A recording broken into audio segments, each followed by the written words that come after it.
فإذا مس الإنسان ضر دعانا ثم إذا خولناه نعمة منا قال إنما أوتيته على علم بل هي فتنة ولكن أكثرهم لا يعلمون قد قالها الذين من قبلهم فما أغنى عنهم ما كانوا يكسبون فأصابهم سيئات ما كسبوا والذين ظلموا من هؤلاء سيصيبهم سيئات ما كسبوا وما هم بمعجزين أولم يعلموا أن الله يبسط الرزق لمن يشاء ويقدر إن في ذلك لآيات لقوم يؤمنون۔ سورہ زمر کی آیت نمبر 49، 50، 51 اور آیت نمبر 52 تلاوت ہوئی ہیں۔ ان آیات کریمہ میں اللہ جل شانہ نے انسان کا مزاج ارشاد فرمایا ہے کہ انسان کا مزاج کیا ہے۔ فرمایا الانسان ضر، انسان کا مزاج یہ ہے جب کسی انسان کو کوئی تکلیف پہنچتی ہے، جب کسی انسان کو کوئی بیماری آن گھیرتی ہے، جب کسی بندے پر کوئی آفت آتی ہے، دعانا،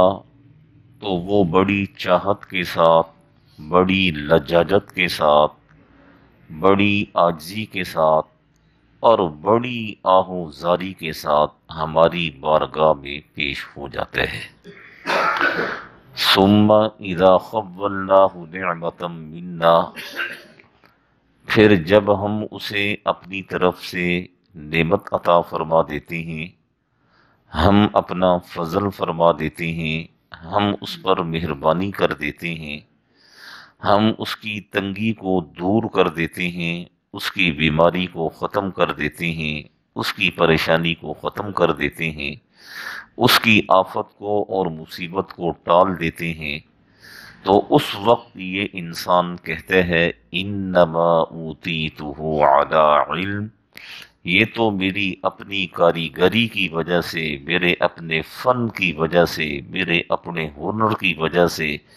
اور میری اپنی ذہانت کی وجہ سے ایسا ہوا ہے۔ جب تکلیف، مصیبت، پریشانی، آفت آتی ہے تو اللہ جل شانہ کی طرف متوجہ ہو جاتا ہے۔ جب کوئی بیماری آتی ہے، جب کوئی خوشحالی آتی ہے، مصیبت دور ہو جاتی ہے، بیماری دور ہو جاتی ہے، تنگ دستی کو کشادگی میں اللہ جل شانہ تبدیل فرما دیتے ہیں، تو یہ بندہ کہتا ہے اوتیتہ علی علم، یہ تو میرے اپنے فن کی وجہ سے ہوا ہے، میرے اپنے ہنر کی وجہ سے ہوا ہے، میری اپنی سمجھداری کی وجہ سے ہوا ہے، میری اپنی طاقت کی وجہ سے ہوا ہے۔ اللہ جل شانہ فرماتے ہیں اے میرے بندے بل ہی فتنہ، یہی تو تیری آزمائش تھی، یہی تو تیری آزمائش تھی۔ تکلیف میں تو میں تجھے یاد آ گیا، تنگ دستی میں تجھے یاد آ گیا، جب تجھے صحت ملی، جب تجھے کشادگی ملی، اب تو کس کے پاس جاتا ہے، کس کے گن گاتا ہے؟ یہی تیری آزمائش اور امتحان تھا، اور اسی میں تو فیل ہوا، اسی میں تو رہ گیا۔ وَلَٰكِنَّ أَكْثَرَهُمْ لَا يَعْلَمُونَ، لیکن اکثر لوگ اس چیز کو آزمائش نہیں سمجھتے۔ قرآن مجید میں اللہ جل شانہ نے قارون کا واقعہ ارشاد فرمایا ہے۔ یہ قارون بدبخت کے بارے میں لکھے ہے کہ یہ حضرت موسیٰ علیہ السلام کا چچا زاد بھائی تھا، اور اللہ تعالی نے بڑا مال و دولت اسے عطا فرمایا تھا، اور اتنا مال، اتنی دولت جس کا ہم تصور نہیں کر سکتے۔ تصور کیسے کر سکتے ہیں کہ اللہ جل شانہ فرماتے ہیں کہ اسے ہم نے جو مال و دولت عطا کیا تھا، العصبہ اولی القوہ، طاقتور قسم کی مزدور اس کے خزانوں کی چابیاں اٹھاتے تھے اور وہ تھک جایا کرتے تھے۔ ان قارون کان من قوم موسیٰ فبغى علیہم وآتیناہ من الکنوز، ہم نے اسے خزانے دیے، ہم نے اسے مال و دولت کا مالک بنایا۔ ما ان مفاتحہ لتنوء بالعصبۃ اولی القوہ، اتنا مال و دولت کہ اس مال و دولت کو اس نے جس جگہ پر رکھا ہوا تھا وہاں اتنے تالے پڑے ہوئے تھے کہ طاقتور مزدور ان چابیوں کو اٹھاتے اٹھاتے تھک جایا کرتے تھے۔ کتنی دولت اللہ نے اسے عطا کی ہو، اور یہ کوئی لگی لپٹی بات نہیں ہے، یہ کوئی کہاوت نہیں ہے، یہ تو قرآن مجید کی آیت میں نے پڑھی ہے جو نص قطعی ہے، جس میں کسی قسم کا شک اور کسی قسم کی شبے کی گنجائش ہی نہیں ہے۔ واقعتاً اللہ نے اسے اتنا مال و دولت عطا فرمایا تھا۔ اور اذ قال له قومه، قوم کے سمجھدار لوگوں نے قارون سے کہا، لا تفرح، لا تفرح، لا تفرح، اس مال و دولت کی وجہ سے اترا مت، اکڑ مت، تکبر نہ کر۔ ان اللہ لا يحب الفرحین، اللہ کی ذات تکبر کرنے والوں کو پسند نہیں فرماتی۔ وابتغ فیما آتاک اللہ الدار الآخرہ، اللہ نے تجھے مال دیے ہے، اس مال کو غریبوں پر خرچ کر اور اپنی آخرت کو بہتر بنا۔ وَأَحْسِن كَمَا أَحْسَنَ اللَّهُ، جس طرح اللہ نے تجھ پر احسان کیا ہے، تجھے مال و دولت سے نوازا ہے، تو اسی طرح لوگوں پر احسان کر، ان پر یہ مال و دولت خرچ کر۔ اور قارون نے جب قوم کے سمجھدار لوگوں نے اسے سمجھایا تو قارون نے پتہ کیا کہا؟ قارون نے یہی کہا جو اس آیت میں ہے، میں یہ مال لوگوں پر خرچ کروں؟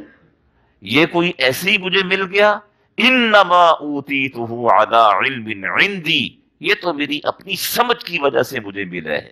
میری اپنی کاریگری کی وجہ سے، یہ مجھے میری محنت کا پھل ملا ہے، یہ مجھے میری مشقت، دن رات میں نے کام کیا ہے، پھر جا کے یہ مال مجھے ملا ہے، اسے میں ایسی لوگوں پر خرچ کرتا پھروں؟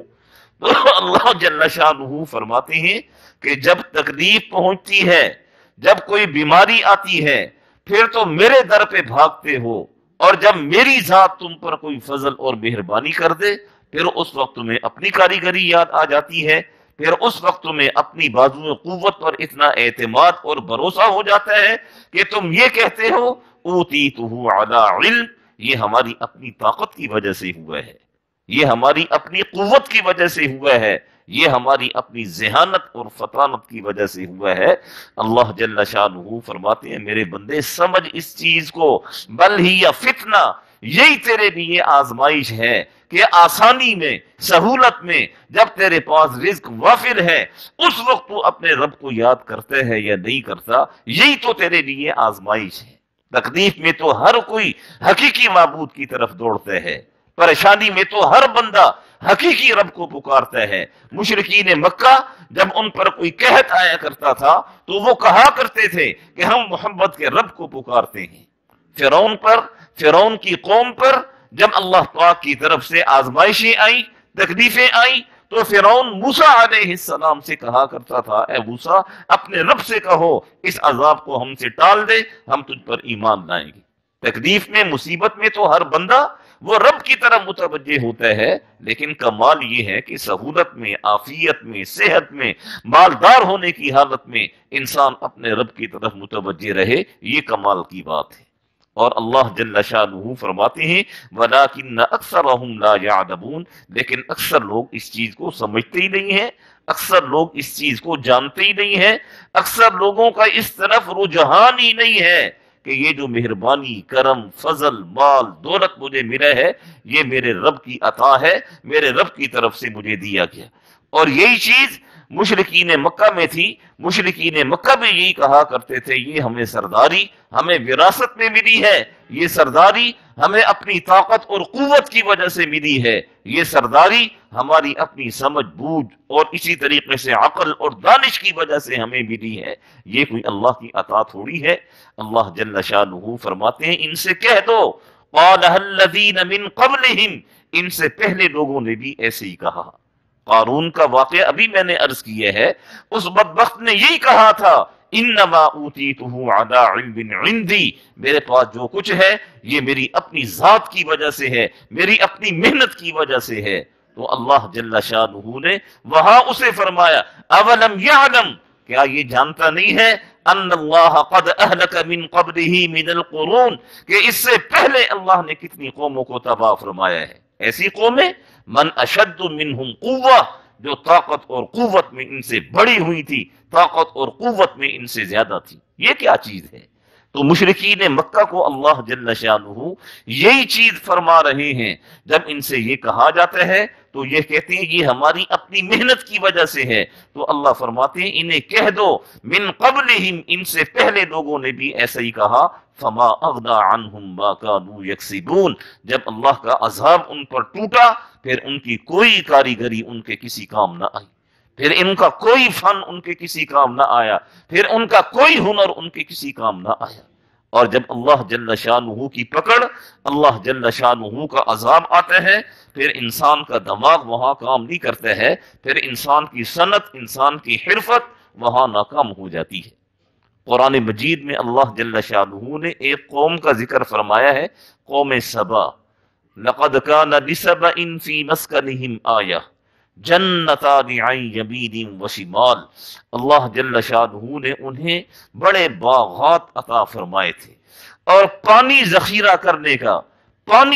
کرنے کا ایسا بہترین نظام انہیں اللہ نے عطا فرمایا تھا کہ ان سے پہلے نہ اس طرح کسی نے پانی کو ذخیرہ کیا ہوگا، نہ قیامت تک کوئی اس طرح ذخیرہ کر سکے گا۔ آج ہم ڈیم کر رہے ہیں، پانی کی کمی کا رونا رو رہے ہیں۔ ان سے جا کر پوچھیں کہ انہوں نے اس گئے گزرے وقت میں، جب نہ ٹیکنالوجی تھی، نہ مشینری تھی، نہ بجلی تھی، اس زمانے میں انہوں نے ایسے پانی کو ذخیرہ کیا کہ اللہ نے قرآن مجید میں ان کو بیان فرمایا، لقد کان لسبأ فی مسکنہم آیہ۔ اور جو انہوں نے ڈیم بنایا، پہاڑوں کے بیچ میں انہوں نے ڈیم بنایا، چاروں طرف پہاڑ، اور وہاں انہوں نے پانی کو جمع کیا، اور اس پانی کو اپنی ضرورت کے لیے وہ استعمال کیا کرتے تھے۔ تو جب اس قوم نے نافرمانی کی، جب وہ قوم تکبر پر اتر آئی، جب اس قوم نے اپنے رب سے منہ موڑ لیا، تو جانتے ہیں کہ اللہ نے کس طرح ان کے ڈیم کے منصوبے کو ناکام بنایا۔ لکھا ہے کہ اللہ نے چوہوں کو مسلط فرمایا، چوہوں کو اس ڈیم پر، اور وہاں کے لوگوں نے دیکھا کہ وہ جو چوہے ہیں وہ بلیوں سے بڑے ہیں، اور ان کے جو پنجے ہیں وہ لوہے کے بنے ہوئے ہیں، اور وہ ان لوہے کے پنجوں سے وہ اس ڈیم کو کھود رہے ہیں۔ اس قوم نے جب یہ دیکھا تو قوم نے بڑی بڑی بلیاں لا کر وہاں چھوڑ دی کہ یہ بلیوں سے ڈر کر یہ چوہے بھاگ جائیں گے، لیکن وہ چوہے تو نہیں تھے، وہ تو اللہ کا عذاب تھا۔ جائے کہ چوہے بلیوں سے ڈرتے، وہ بلیاں خود چوہوں سے ڈر کر وہاں سے بھاگ گئی، اور چوہوں نے اس ڈیم کو کھود کر ایک وقت آیا وہی پانی ان پر عذاب بن کر الٹ پڑا۔ ساری تدبیریں انسان پر الٹ پڑتی ہیں۔ اللہ فرماتے ہیں وَمَكَرُوا مَكْرًا وَمَكَرْنَا مَكْرًا وَهُمْ لَا يَشْعُرُونَ۔ وَمَكَرُوا ایک تمہاری تدبیریں ہیں، وَمَكَرَ اللَّهُ ایک تمہارے اللہ کی تدبیر ہے، واللہ خیر الماکرین اور بہترین تدبیر وہ اللہ کی ذات کی ہے۔ تو اللہ جل شانہ فرماتے ہیں فما اغنی عنہم ما کانوا یکسبون، ان کی کوئی کاروائی، ان کا کوئی ارادہ، ان کی کوئی محنت وہ ان کے کسی کام نہ آئی۔ فاصابہم سیئات ما کسبوا، اور ان کی تمام برائیاں بھی انہی پر پڑیں گی، مشرکین مکہ پر پڑیں گی۔ والذین ظلموا من ہؤلاء، ان لوگوں میں سے جو ظالم ہیں، یعنی مشرکین مکہ میں سے جو ظالم ہیں، قرآن مشرکین مکہ کی طرف اتارا گیا، سرزمین مکہ کی طرف قرآن کی پہلی آیت اتری ہے، تو سب سے پہلے قرآن مجید کے مخاطب وہ اہل مکہ ہیں۔ تو اس لیے اللہ جل شانہ فرماتے ہیں ہؤلاء، ان لوگوں میں سے بھی جو ظالم ہوں گے مشرکین مکہ میں سے، سیصیبہم ما کسبوا سیصیبہم سیئات ما کسبوا، انہیں بھی ان کی برائی کا بدلہ چکھنا ہوگا، انہیں بھی ان کی برائی کی سزا ملے گی۔ وما انتم بمعجزین، قوم عاد ہمیں عاجز نہ کر سکی، قوم سمود ہمیں ہرا نہ سکی، فرعون ہمیں نہ ہرا سکا، یہ مشرکین مکہ ہمیں عاجز بنا دیں گے؟ یہ 4 5 6 فٹ کے آدمی، 7 فٹ کا آدمی یہ ہمیں ہرا دے گا، یہ ہمیں عاجز بنا دے گا، یا یہ ہماری طاقت اور قوت سے باہر نکل جائے گا؟ ہم نے تو ان لوگوں کو پاس پاس کر کے رکھ دیا جنہوں نے کہا تھا من اشد منہم قوہ، ہم سے زیادہ طاقتور اور کون ہے، جن کے بارے میں اللہ کا قرآن کہتا ہے کہ جب عذاب آیا اور وہ گرے ہوئے تھے زمین پر، یوں معلوم ہوتا تھا اعجاز نخل خاویہ، کھجور کے بڑے بڑے درخت جیسے گرے ہوئے ہوتے ہیں۔ وما انتم بمعجزین، اللہ کی ذات کو کوئی عاجز نہیں کر سکتا ہے۔ اولم یعلموا، خوب اچھی طرح سن لو اور جان لو، ان اللہ یبسط الرزق لمن یشاء ویقدر، اللہ جسے چاہتے ہیں اس کے رزق کو بڑھا دیتے ہیں، جسے چاہتے ہیں اس کے رزق کو کم کر دیتے ہیں، جسے چاہتے ہیں رزق میں کشادگی عطا فرما دیتے ہیں، جسے چاہتے ہیں رزق کی تنگی میں مبتلا فرما دیتے ہیں۔ یہ رزق کا بڑھ جانا، رزق کا کم ہو جانا، یہ من جانب اللہ ہوا کرتا ہے۔ اور اس قسم کی قرآن مجید میں اور بھی بہت ساری آیات ہیں۔ اگر پورے قرآن مجید میں ایک ہی دفعہ یہ فرما دیا جاتا کہ لوگوں تمہارا رزق وہ تمہارے رب کے قبضہ قدرت میں ہے تو اتنا ہی کافی تھا، یہ بار بار کیوں کہا جا رہا ہے؟ یہ بار بار اس لیے کہا جا رہا ہے کہ ہم اپنے عقیدے کو درست رکھیں۔ ہم کیا کہتے ہیں؟ اور یہ فلاں نے ہمارا رزق باندھ دیا، فلاں نے ہماری دکان باندھ دی، فلاں نے جو ہے ہم پر جادو کر دیا، تعویذ کر دیا، یہ کر دیا، وہ کر دیا، کوئی کس کے پیچھے بھاگا ہوا ہے۔ اللہ جل شانہ ارشاد فرما رہے ہیں یبسط الرزق لمن یشاء، یہ رزق یہ میرے قبضہ قدرت میں ہے، ویقدر، میں جسے چاہوں زیادہ دے دوں، جسے چاہوں اس کے لیے رزق کو تنگ کر دوں۔ ان فی ذلک لآیات، میرے بندو اس میں بہت ساری نشانیاں ہیں، لیکن ایسی قوم کے لیے یؤمنون جو ایک اللہ پر ایمان رکھتی ہو، جو ایک اللہ پر بھروسہ رکھتی ہو، جو ایک اللہ پر اعتماد کرتی ہو، اس کے لیے ان آیات میں عبرت، نصیحت، واقعات، سبق ہیں۔ اور جو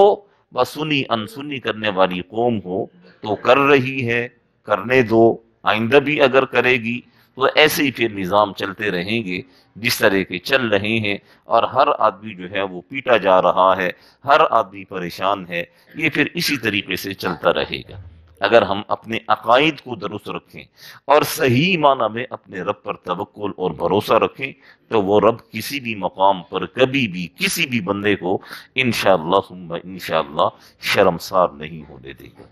دعا فرمائیں اللہ جل شانہ ہم سب کو صحیح معنی میں سمجھنے کی، صحیح معنی میں عمل کرنے کی توفیق نصیب فرمائے۔